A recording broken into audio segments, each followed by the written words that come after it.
வணக்கம். முரளி தமிழ் கவிதை யூடியூப் சேனலுக்கு உங்களை வரவேற்கிறோம். தொடர்ந்து கவிதை கேட்டு வரும் அனைவருக்கும் நன்றி. இதுவரை நமது சேனலை சப்ஸ்கிரைப் பண்ணாதவர்கள் சப்ஸ்கிரைப் பண்ணிக்கொள்ளுங்கள். பக்கத்தில் உள்ள பெல் பட்டனும் அழுத்திக் கொள்ளுங்கள். கவிதை பற்றி உங்கள் கருத்தை கமெண்ட் பக்கத்தில் பதிவு பண்ணுங்கள். பிடிச்சிருந்தா லைக் பண்ணுங்க, ஷேர் பண்ணுங்க. வாருங்கள், கவிஞரின் குரலில் இன்றைய கவிதை மழையில் நனைவோம். வணக்கம். தொடர்ந்து எனது கவிதை கேட்டு வரும் அனைவருக்கும் நன்றி. இன்றைய நம் காணொளியில் ஒரு புகைப்படத்திற்காக பூத்த கவிதை. வாருங்கள், கவிதைக்குள் செல்வோம். நாணம் என்ன நங்கையே, நாணம் என்ன நங்கையே, நாயகன் என் முகம் பார்த்து காதல் சொல்ல.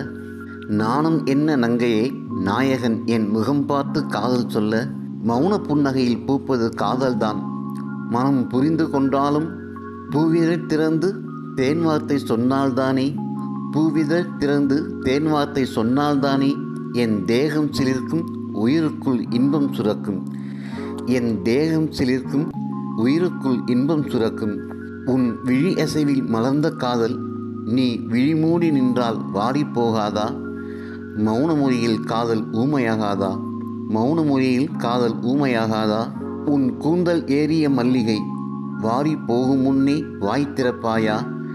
உன் கூந்தல் ஏறிய மல்லிகை வாடி போகும் முன்னே வாய் திறப்பாயா? என் உயிர் வாடி போனால்தான் மௌனம் கலைப்பாயா? என் உயிர் வாடி போனால்தான் மௌனம் கலைப்பாயா? நீ காதல் சொல்லாமல் நின்றால், நீ காதல் சொல்லாமல் நின்றால் என் திசுக்கள் செயல் இழக்குமே.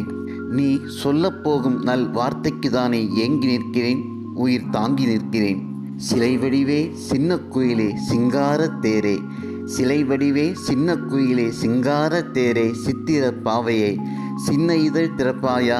என் உயிர் துளி சிந்தாமல் மடி ஏந்துவாயா? ஆழி பேரலையில் அகப்பட்டவன் போல் தத்தளிக்கிறேன், ஆழி பேரலையில் அகப்பட்டவன் போல் தத்தளிக்கிறேன். காதல் மந்திரம் சொல்லி கரை சேர்ப்பாயா? நம் காதலை வாழ வைப்பாயா? ஆழி பேரலையில் அகப்பட்டவன் போல் தத்தளிக்கிறேன். காதல் மந்திரம் சொல்லி கரை சேர்ப்பாயா? நம் காதலை வாழ வைப்பாயா? நன்றி. இந்த கவிதை பிடித்திருந்தால் மற்றவர்க்கும் பகிருங்கள். மறக்காமல் இந்த சேனலை சப்ஸ்கிரைபும் செய்து கொள்ளுங்கள். பக்கத்தில் இருக்கும் பெல் பட்டனையும் அழுத்திக் கொள்ளுங்கள். நன்றி, வணக்கம்.